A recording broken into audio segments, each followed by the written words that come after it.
Hola, ¿qué tal? Bienvenido, bienvenida a estos directos y a estos espacios de libres pensadores y pensadoras conscientes, como cada semana, una semana más, poniendo un granito de arena en el despertar de la conciencia. Bueno, mientras vamos sumando a la gente, estamos empezando este directo. Merchi, ¿qué tal?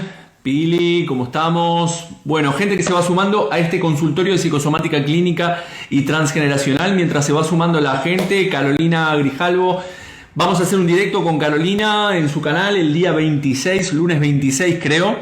También vamos a hablar de estos temas. Ella trabaja como coach de oratoria, pero bueno, hablamos expandiendo estos temas, hablamos en otros canales de otras cosas.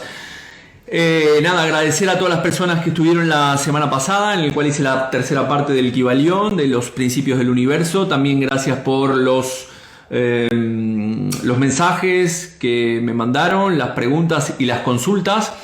Y como digo, hoy haremos un consultorio de psicosomática. Mientras se va sumando la gente, voy a responder como siempre primero las preguntas que me han hecho por el post, en el cual tengo una idea un poco más preparada de cada caso. También el 20 y pico, no me acuerdo qué día, 20 y pico, voy a presentar a mi amigo Rafael Santandreu aquí en Vigo, que presenta esta nueva edición de el método para vivir sin miedo. Va a estar por aquí, así que lo tendremos cerca.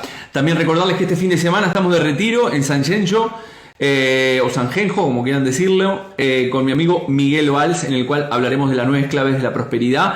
Si tienes, todavía estás a tiempo de venir. Carolina me está diciendo que es el lunes 6 de noviembre. Ya tengo un lío de fechas y demás. También, si estás interesado o interesada en hacer un curso de psicosomática clínica, transgeneracional o programación neurolingüística en tu ciudad, te puedes poner en contacto conmigo y nos ponemos a trabajar en ello para organizarlo.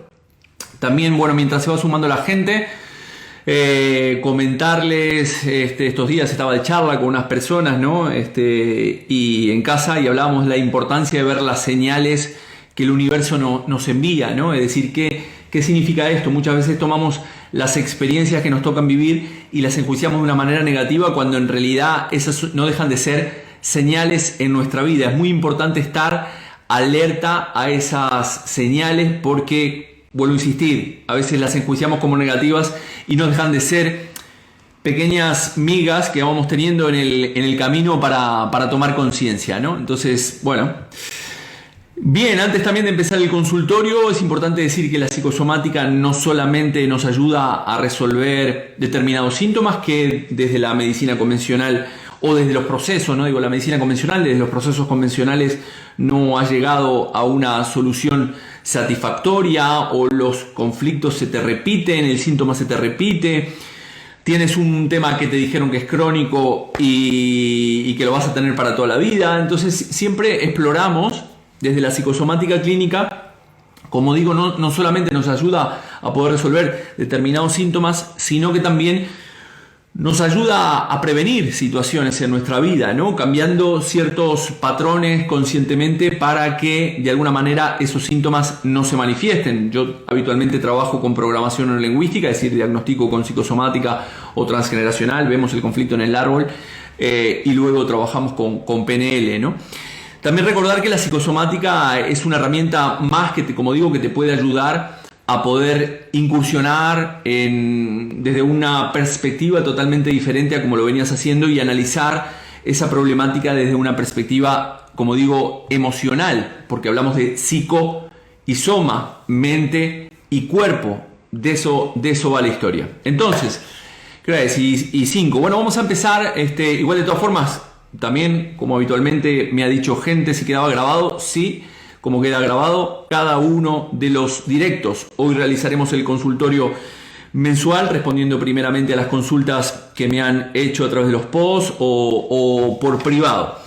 Entonces, bueno, empezamos con la de Sandra. Sandra me preguntaba sobre una alergia a la lactosa. Recordemos primeramente que La mayoría de las alergias que nosotros solemos experimentar en nuestra vida vienen principalmente de acontecimientos que nosotros hemos vivido en nuestra edad cronológica o nuestra edad contemporánea. ¿Qué quiere decir esto? Son acontecimientos o experiencias que generaron un estrés en nosotros, y por lo general las alergias no suelen ser heredadas. Por lo general, pero no quiero decir que no lo sean, es decir, que no provienen del transgeneracional, sino que principalmente provienen de esas experiencias que digo que hemos nosotros vivido en nuestra propia vida, ¿no?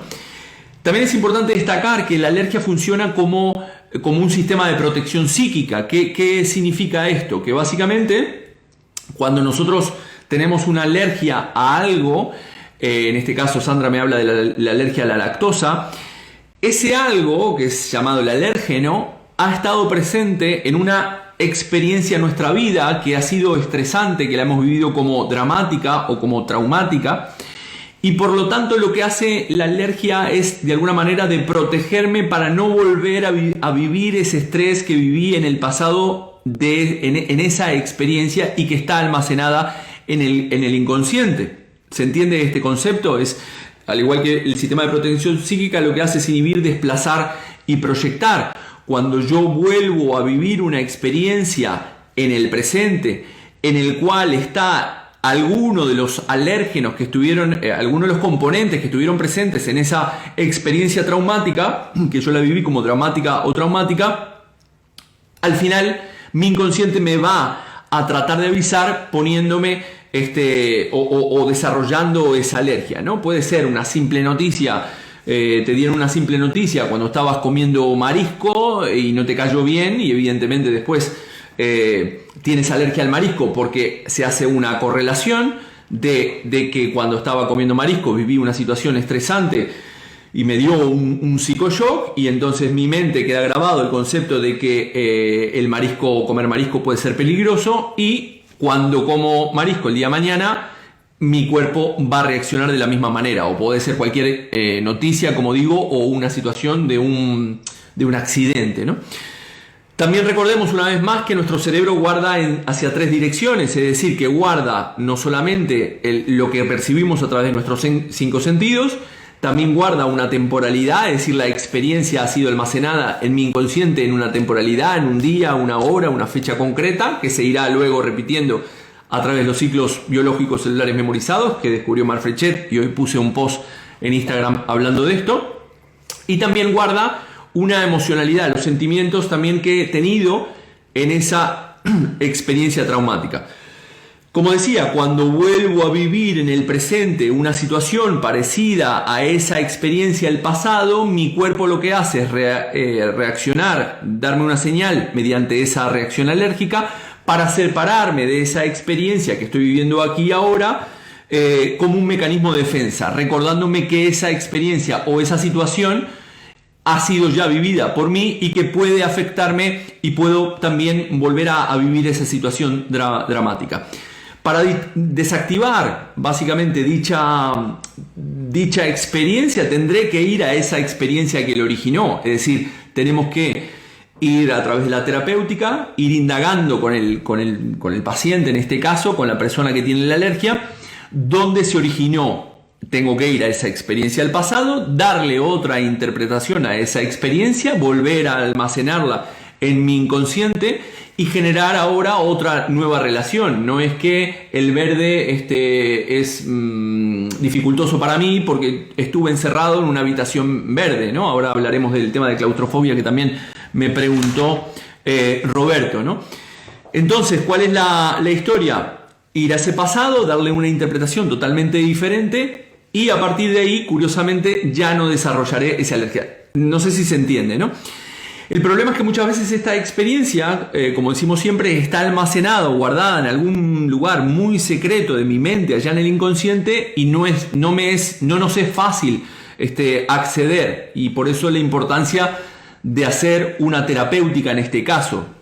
Por otro lado, hemos dicho hasta la saciedad que el inconsciente es metafórico y simbólico. ¿Qué quiere decir esto? Esto nos lleva a encontrar un simbolismo o una metáfora, en este caso la lactosa, que corresponde, la lactosa la asociamos a la madre, en este caso, la leche materna, es decir, el alimento materno. Por lo tanto, al igual que el gluten lo podemos estar asociando a la relación con el padre, ¿no? En este caso, Sandra, tendríamos que ir a explorar un poco, en tu caso, cuál ha sido esa relación con tu madre por esa alergia, o en qué momento de tu vida, tal vez, no sé, estabas tomando algo con lactosa y te dieron alguna noticia complicada, compleja, que tú tomaste como traumática, y ahora se desprende esa alergia. También, como te digo, es importante analizar. Estos no dejan de ser pistas, ojo. Es importante entender que no dejan de ser pistas y es una toma de conciencia. Recordemos que en la psicosomática hablamos de 3 puntos.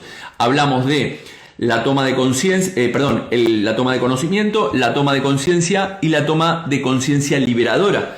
Aquí esto te puede dar algunas pistas de por dónde indagar esa problemática que tú tienes, pero luego evidentemente tendrás que afrontar un proceso terapéutico que te permita indagar cuáles son esas experiencias que te llevaron a superar esos umbrales de tolerancia en tu vida y que te llevó a hacer una activación de la enfermedad. Por lo tanto, Sandra, tendrías que analizar un poco cómo ha sido la relación con tu madre, o eventualmente la relación de tus padres con sus respectivas madres, que en este caso es tu propia abuela, ¿no? Esto es igual o parecido a la consulta que me hacía Roberto en referencia a la claustrofobia. Hoy en la mañana atendía a una persona que también está trabajando el tema de la claustrofobia. Toma de conciencia y toma de conciencia liberadora. Sí, exactamente, Carolina. Primero tenemos la toma de conciencia, es decir, con estos directos uno puede tener algún conocimiento que antes no tenía. Luego asocias esa experiencia traumática y la llevas a tu conciencia, traída de tu inconsciente.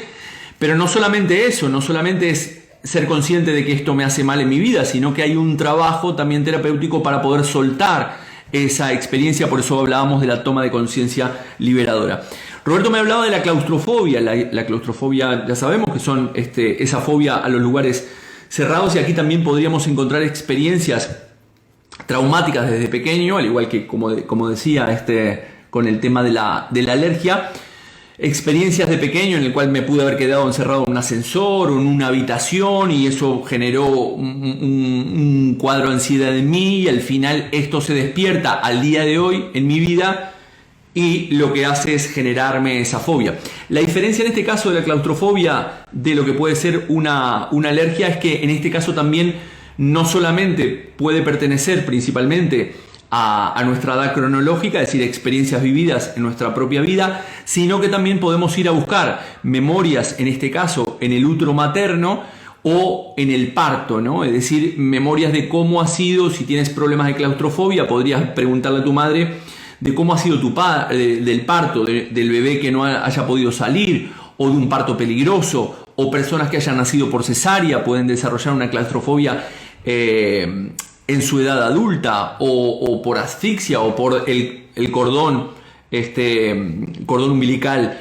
enrollado en el cuello. Podríamos también, en este caso de la claustrofobia, ir a buscar a memorias del transgeneracional, es decir, situaciones que han vivido nuestros ancestros y que nosotros hemos heredado esa memoria, memorias de encierro, campos de concentración, miedos a ser enterrados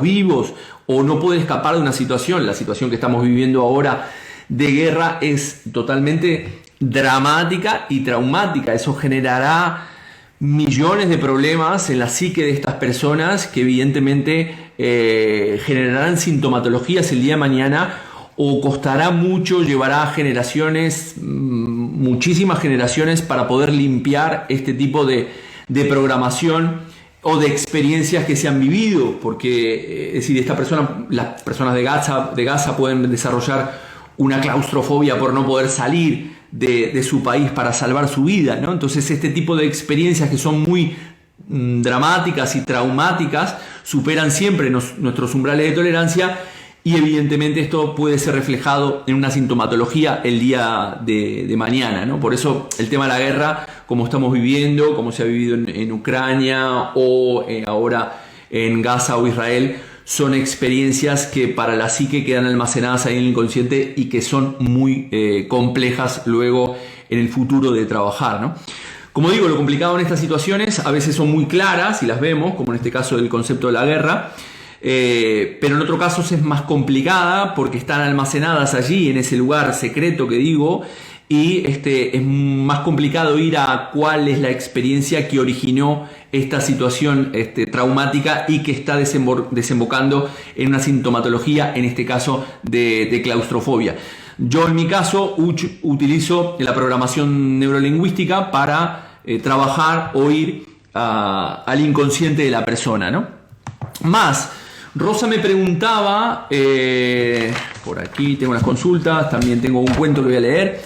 Rosa me preguntaba acerca de los acuífenos. Los acuífenos ya he hablado también en otros directos, en otros consultorios de psicosomática clínica, ya he hablado del tema de los acuífenos. Y aquí hablamos principalmente de un conflicto de separación auditiva, es decir, que estoy escuchando, que no quiero escuchar, o que quiero escuchar, que no estoy escuchando. Ambas cosas pueden suceder, es decir, en este caso la persona puede estar no recibiendo suficientes buenas palabras, ese básicamente sería la idea del resentir.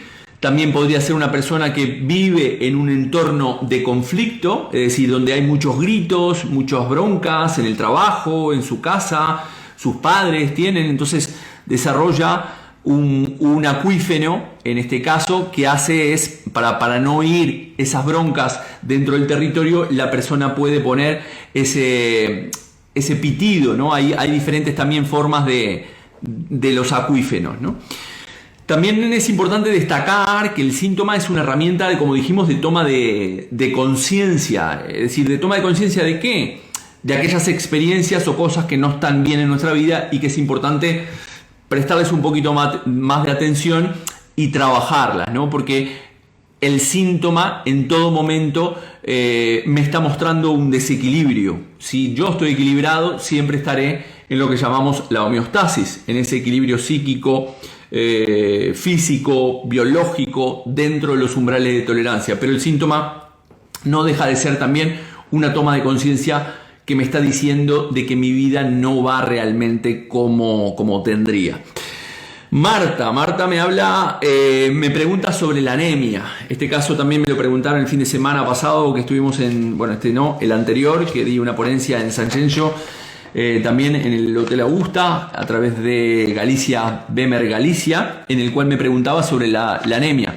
Ya sabemos que todos los conflictos relacionados con la sangre tienen un componente importante de familia y pueden ser conflictos relacionados a la familia, ya que la sangre, como dijimos, al igual que la lactosa metafóricamente puede representar los conflictos que yo pueda tener con mi madre o el gluten con mi padre. En este caso la sangre puede representar metafóricamente a la familia, y principalmente en este sentido hablamos de una desvalorización, en el caso de la anemia, una desvalorización importante dentro de lo que es mi propio clan familiar.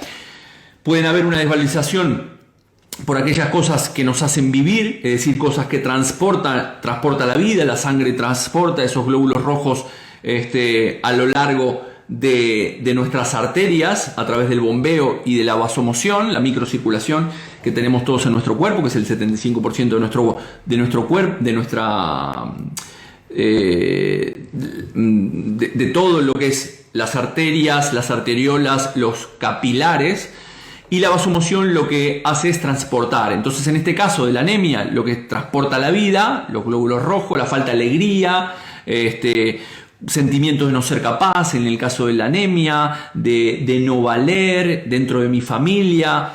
Podríamos estar hablando de conflictos o resentires relacionados a no quiero molestar en mi familia, tengo que vivir lo menos posible, o me ahogo también en esta familia, no tengo derecho a combatir dentro de mi familia por diferentes motivos. Entonces esto es gota a gota que va llenando esa jarra psicosomática, la desborda y se termina transformando en un síntoma. Por lo tanto, Marta, tendrías que ir a analizar cómo es tu entorno familiar, cómo te sientes tú, en este caso, en relación a tu familia, relación con tus padres, con tus hermanos, no sé, qué estaremos viviendo, y por eso decimos que la importancia de la terapéutica para indagar en el conflicto.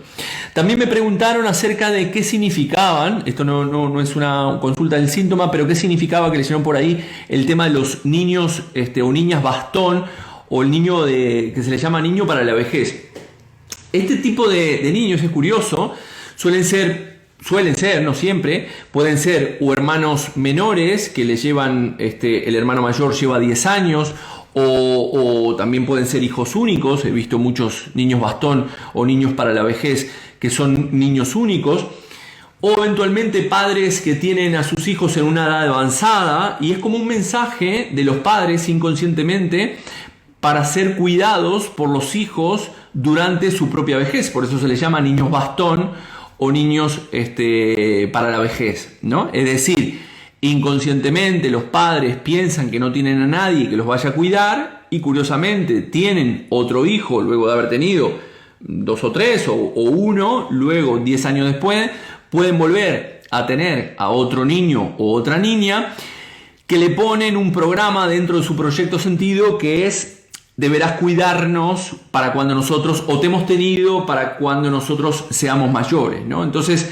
¿qué pasa con estos niños que nacen, son niños bastón o niños para la vejez? Que básicamente a nivel corporal pueden ser personas muy tochas, ¿no? Que su físico principalmente no tienen caderas, gente que o pueden tener también conflictos de obesidad.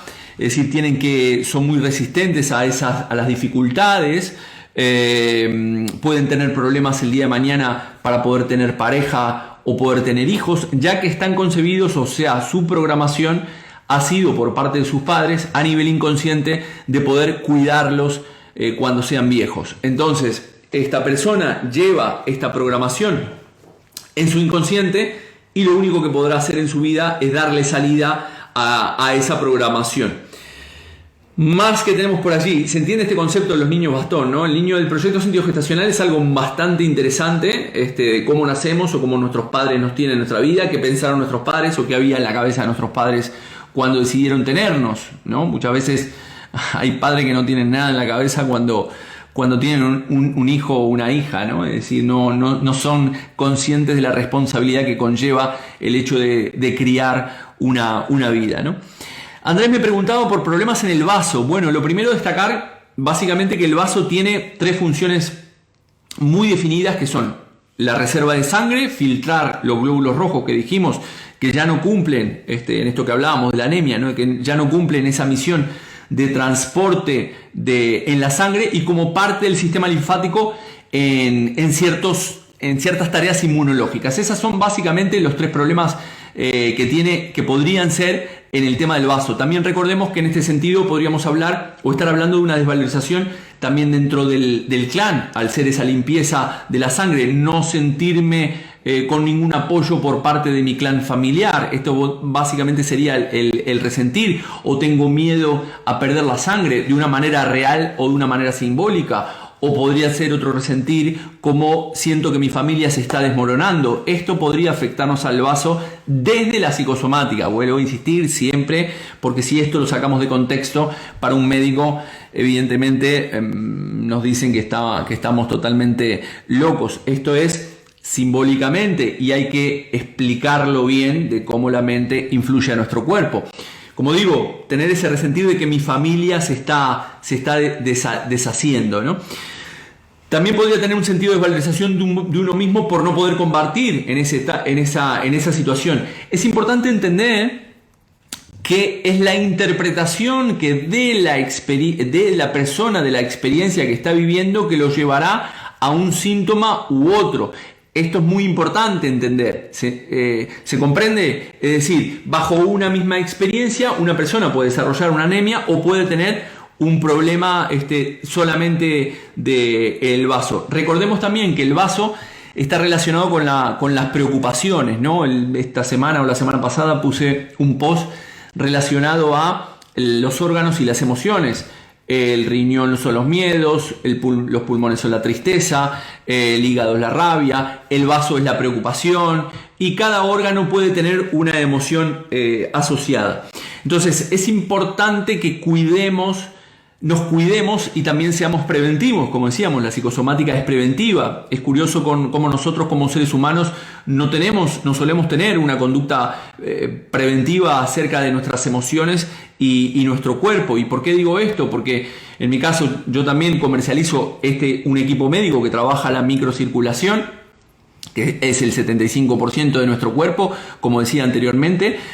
Y curiosamente no hay personas que prefieren gastarse 5.000 euros en irse a unas vacaciones, que está muy bien, no digo nada que nadie se vaya de vacaciones, pero no invertimos en nuestra salud, ¿no? Entonces al final vivimos con mucho estrés y después tenemos que vivimos con mucho estrés trabajando y al final para hacer mucho dinero, y después estamos dispuestos a hipotecar lo que haga falta en el caso de que nosotros enfermemos, ¿no? Entonces no tenemos esa conciencia de poder trabajar en nuestras emociones, poder trabajar en nuestros hábitos, en la alimentación, en hacer ejercicio, en todos los hábitos saludables y de prevención. Y lo digo no solamente a nivel físico, sino también a nivel mental. Y curiosamente tenemos que experimentar o que las situaciones las tengamos hasta aquí para tomar decisiones, y no solemos prevenir para volver a estar en equilibrio. Entonces es importante trabajar la prevención. Por otro lado, me preguntaron, que ahora estamos y media, me preguntaron sobre el tema de cómo se activa la enfermedad. Expliqué en algunos directos la activación de la enfermedad de la psicosomática clínica, cuando superamos nuestros umbrales de tolerancia. Pero también es importante destacar que dentro de la psicosomática clínica la activación de la enfermedad se puede dar básicamente por 5 formas de activación, ¿no? Primero es la activación a través de un solo golpe coyuntural. ¿Qué significa esto? Que tú tienes un acontecimiento dramático o traumático en tu vida.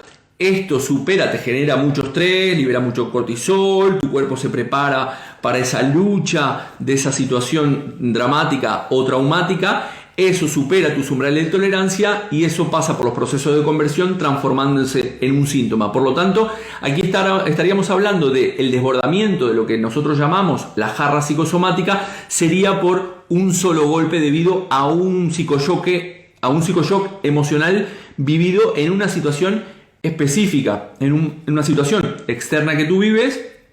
Tú traes a tu vida esa situación externa, la vives, supera tus umbrales de tolerancia y esto pasa por los procesos de conversión. En el segundo punto que tendríamos, desbordamiento de una conversión por saturación conflictiva, se llama esto, que es el desbordamiento también de la jarra por una conversión por saturación conflictiva. Vamos a ver, la conversión por saturación conflictiva se diferencia de la conversión repetitiva mínima. Ahora explicaré el concepto de la conversión repetitiva mínima. La conversión por saturación conflictiva son muchos acontecimientos que una persona vive a lo largo de un año y medio aproximadamente. Es decir, son varias situaciones traumáticas o dramáticas que se viven en un periodo relativamente corto de tiempo, un año, en el cual la persona no tiene una solución satisfactoria para esas situaciones que está viviendo, que está experimentando, y eso al final son varias gotas o varios chorros que van cayendo en esa jarra psicosomática, y al final, por ese desbordamiento, la persona termina psicomatizando todas esas experiencias. Te echan del trabajo, tu mujer te deja, hay un terremoto en tu ciudad, entras en guerra, te detectan una enfermedad. Es decir, son muchas cosas que suceden a la vez y que la persona no tiene control sobre ella. Después tendríamos la conversión repetitiva mínima, desbordamiento de la jarra psicosomática por una conversión repetitiva mínima. Aquí, ¿qué estaríamos hablando? Esto ya no sucede no es una sola experiencia en tu vida, no son varias experiencias a lo largo del año, sino que es algo más a nivel estructural. ¿Qué significa esto? Que son muchas experiencias que has tenido a lo largo de tu vida y que tienen un común denominador. Por ejemplo, una desvalorización. Este ejemplo ya lo he puesto en muchas ocasiones. Te van desvalorizando de pequeño, tus padres te desvalorizan, te dicen que no sirves para nada, que eres un tontito, que no sé qué. Después en la escuela te siguen haciendo bullying, luego en el instituto también, luego tienes un trabajo en el cual las personas de tu entorno, tus compañeros de trabajo, tu jefe te hace moving, luego consigues una pareja que también te desvaloriza y te maltrata. Eso es conversión repetitiva mínima, es decir, son gota, gota, gota, gota a lo largo de tu vida, de lo que es estructuralmente en tu vida, y luego eso llega un momento que la última gota desborda y se transforma en un síntoma. ¿Se entiende esta diferencia entre la conversión por saturación conflictiva y la conversión repetitiva mínima? Luego después tendríamos un desbordamiento de esa jarra psicosomática por una memoria transgeneracional, es decir, quiere decir que lo que yo estoy sintiendo o un síntoma que pueda tener, siempre decimos que el síntoma puede ser físico, psíquico o comportamental, pero en realidad este síntoma lo he heredado de mi árbol genealógico. Puedo heredar un comportamiento, puedo heredar un carácter, puedo heredar una sintomatología, puedo heredar un problema del juego, de una adicción, no sé, puedo heredar muchas cosas del transgeneracional. ¿Esto cómo se detecta? Primero a partir del síntoma.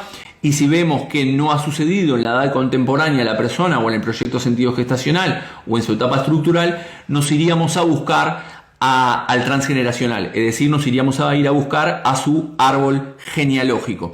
Y por último, en la quinta, tendríamos un desbordamiento de la jarra mixta. ¿Qué quiere decir esto? Que pueden ser varias de las situaciones que he contado.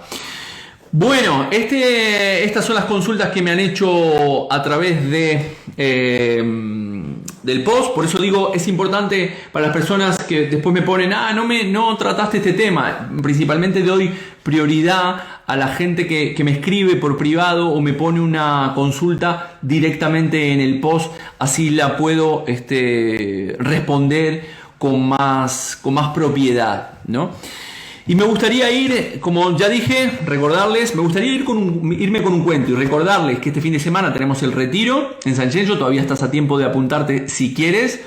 También tenemos la formación de psicosomática clínica y transgeneracional que realizaremos en noviembre. Y si quieres realizar alguna formación en tu ciudad de psicosomática transgeneracional, de programación lingüística o de coaching, podemos hablar y organizarla. Hoy me gustaría despedirme con un cuento que me dejó un chaval, un adolescente que me dijo, te he visto contar cuentos, entonces leí este cuento y te lo traje, para que no voy a decir el nombre por las dudas, para que no sienta vergüenza. Y es un cuento que es inspirado por Franz Kafka y se titula Autocompasión. Y dice así: érase una vez un hombre que fue en busca de la justicia. Llegó al palacio de la ley, cuya entrada era custodiada por un portero de aspecto severo. El hombre tenía miedo de acercarse y decidió sentarse allí y esperar a que el portero se dirigiera a él primero. El centinela, sin embargo, no habló con el hombre y éste continuó esperando fuera. Esperó y esperó y esperó, diciéndose a sí mismo: sin duda en algún momento el portero se dará cuenta de que quiero entrar y me hablará. Y así los días se convirtieron en semanas y las semanas en años. El hombre continuó esperando fuera de las puertas del palacio y el centinela se mantenía en su puesto sin decir una palabra. Pasaron muchos años y el hombre, ya mayor, sintiendo que sus días estaban contados, se armó finalmente de valor y se acercó al portero diciéndole: yo he venido aquí en busca de la justicia, ¿por qué no me has permitido entrar? Yo no te he permitido entrar, le contestó el centinela sorprendido, poniendo en tela de juicio la respuesta. Nunca, ni una sola vez, te has acercado a preguntarme si podías entrar. Las puertas han permanecido abiertas todo este tiempo. Todo lo que tenías que hacer era empujarlas y entrar. Y los cuentos siempre nos llevan a la reflexión, ¿no? Es importante entender que muchas veces no nos atrevemos a hacer ciertas cosas y esperamos que los que muevan fichas sean otras personas de mi entorno para yo poder lograr aquellas cosas que quiero.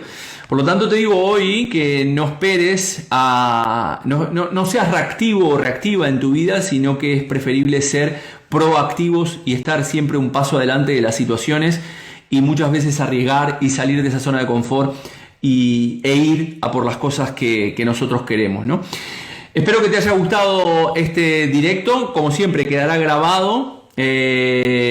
Y nos veremos la semana que viene. Tendré unos directos, como dije, el 6 de noviembre lo tendremos con Carolina. Y tengo también con Piti, que hablaremos del tema más allá de los hipopresivos. Quedará grabado aquí este directo. Gracias por seguirme en las redes sociales. Recordemos que tenemos los canales de Libres Pensadores en Spotify, en YouTube y donde más estamos. Y por todos lados y por todas partes. Ubicuo. Libres Pensadores Conscientes. Chau, chau.